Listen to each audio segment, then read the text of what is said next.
حضرت عبداللہ بن عباس رضی اللہ تعالیٰ عنہ سے روایت ہے، نبی کریم صلی اللہ علیہ وسلم کا ایک مرتبہ 2 قبروں کے پاس سے گزر ہوا،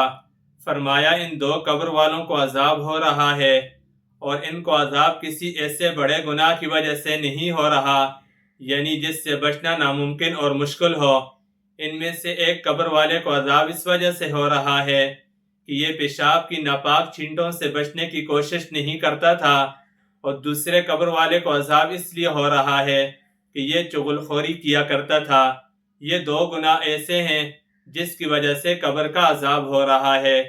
اس لیے ہمیں چاہیے کہ پیشاب کی چھینٹوں سے اپنے جسم کو اور اپنے کپڑوں کو پاک رکھنے کی کوشش کرنی چاہیے۔ اسی طرح دوسرا گناہ چغل خوری،